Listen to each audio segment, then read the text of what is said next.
Hey, this is Reverend Bill, and today is February 10th, just about 5:30. I've come back from a nice weekend. Never been to Augusta before in Georgia. That's where they play the Masters, but went down there for a weekend with the wife. Beautiful, beautiful out there.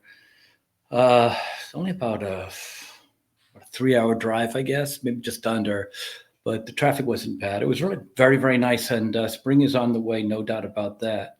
And we got to watch the Super Bowl last night, which was pretty exciting. If you're not a fan of Kansas City or Taylor Swift, but it was an interesting game. It could be a changing of the guards there. Um, I guess Kelsey might not be the player he once was. They're saying, who knows? Anyway, uh, before I did go to Augusta, I took the wife to see the movie Companion, which we got playing here.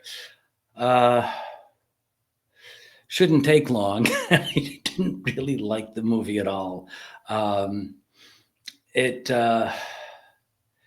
yeah, it's tough. I think I mentioned my wife actually comes from Africa and doesn't really like American movies. She's Nigerian, and there are a lot of Nigerian movies she watches, and she prefers them. But I can usually talk her into once a year or so, to go to a movie with me.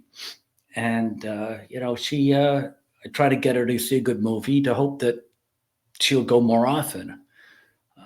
And Yeah, after seeing this movie, I think it might be a couple of years before I get her to trust me again.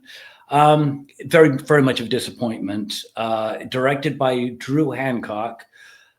Looked him up. He's really got nothing of note to report on. TV series, episode here or there, but really nothing worth going into. Stars Sophie Thatcher, who plays Iris.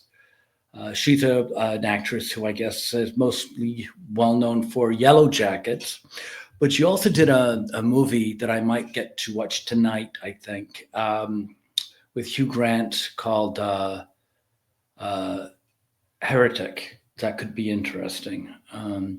And Jack Quaid, Dennis Quaid's son. Dennis Quaid's been an actor for many, many, many years.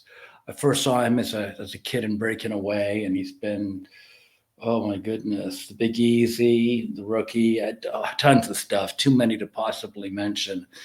Very established actor. His brother Randy Quaid's a little bit of a weird duck.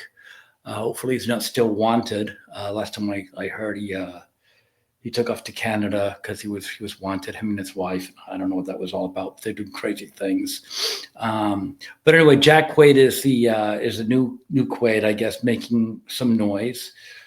He's known from playing in The Boys, the TV show, and Hunger Games. He was in a couple of those a few years back, and he plays Josh, who is the boyfriend of Iris. Also, we got Megan Suri, who plays Kat, and she was in something called Never Have I Seen, which I've never seen that, so it's kind of interesting. Uh, then we get Lucas Cage. Gage plays Patrick. He was in Euphoria, The White Lotus. There's Sergey, Rupert Friend. Don't really have him listed as much. And Eli, who's Harvey Guillen. Now, I got to tell you that, something I actually have the trailer to show you. The trailer kind of gives things away, but I think it's a really badly kept secret that she is a robot, and it's kind of hidden, but it does come out in the movie. So I'm not doing any spoilers here, really. But yeah, she is a robot in it, and she plays his companion. He takes her as a date. To give you a quick synopsis, there are six friends that meet at a remote island for a crazy weekend of drinking and partying, dancing or whatever. It starts off pretty fun. The place is an island owned by Sergey, who was kind of an unknown, mysterious, suspected lord of some, underground criminal behavior or syndicate. Who knows? They don't really know how he makes his money, but they know he's got plenty of it. So they go there and they party, have a good time, and things go quickly south. Uh, she's a robot, and Josh plays around with her programming and screws around with it, and things got a little out of hand. Kat plays a self-absorbed vixen. That's, I guess, the girlfriend of Sergei, who's got a wife, so she's kind of on the side and doesn't really care. She's pretty much self-absorbed into whatever she can get. Doesn't care about being the other woman. Then we have the obligatory gay couple, which I guess you have to have in all the movies now. Eli, who's the warm, cuddly gay friend everyone's got to have. And Patrick is his boyfriend. Warning to parents, there's a lot of men kissing and all that kind of stuff. It's not subtle. My wife and I talked about leaving, but I wanted the review, so we stayed out. But we stayed, yeah, we toughed it out, despite, the Lord probably wanting us to leave. But so I talked about Sergei. He's somebody who, again, he's kind of a mysterious figure. He likes to be in the limelight. He's used to being all the attention on him, and that kind of plays out too a little bit to the craziness. So yeah, they go in there for some fun, and then lust, greed, stupidity, and violence quickly takes over, and the whole thing kind of snowballs, so that all common sense and logic or reason goes right out the window. It's not one of those movies where you kind of go, well, why would he do that when he could do this? You lose your mind over that. No one really makes a lot of sense from what they do, and like I said, logic's gone. So yeah, let's see. I could say the bright spot is Sophie Thatcher. I haven't really seen her in anything before. She's remind me a little bit of Juliette Lewis, only I don't know, younger obviously, but she has that kind of cute personality. While she isn't a knockout, she is very cute. And it really works for her. She's got a charm to her, no doubt about that.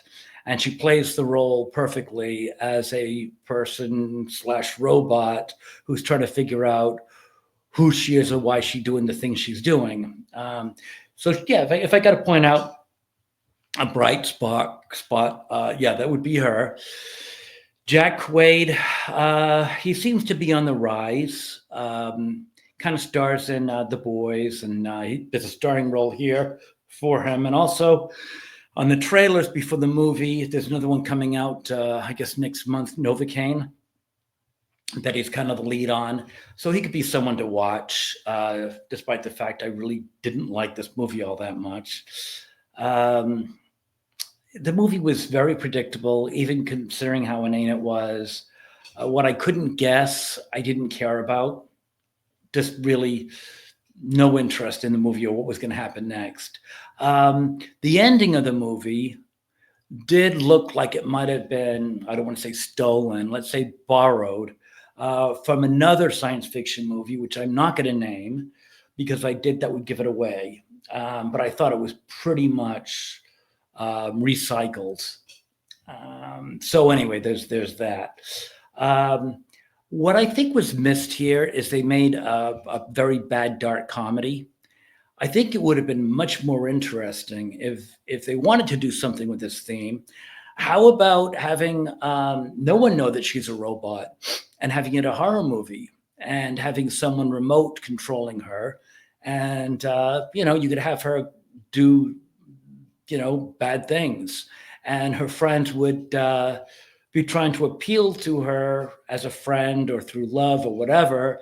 And of course, they don't know she's a robot. So, they're pleased to her humanity, completely in vain. That might be interesting, but that's not what goes on here. But I think that had they gone to go for a different motif or theme from the comedy to something a little darker, that might have worked, because you think about it, it's not a bad premise to work with, having a robot among people who maybe don't know she's a robot. That would be interesting. Anyway, so yeah, if I had to give this, I'm tempted to give it lower, but I'm trying to be really nice here. I'm going to give it 5 out of 10 stars, and I would recommend, to not to spend your money. Wait till, because if you really feel strongly about seeing it, wait till it goes on cable, and I wouldn't even knock yourself out to see it on cable. If it was on late last night, we got nothing else to do, maybe. But yeah, I'm disappointed. So the Reverend is going to have to say no to this. Although there is a new movie coming out called The Monkey that I want to see next month, and that should be that looks like it's really good. And it's based on a short story by Stephen King, and Stephen King usually disappoints in movies, but we'll talk about him a little a little later in other reviews. I kind of know someone who knows the theater he goes into, and he's an interesting character, to say the least. Anyway, okay, well, that's it. Have a great evening. If you liked this, please like, share, and subscribe. Those do matter to us. And otherwise, I'll say goodbye, and I'll talk to you, in a couple of days, maybe. Bye.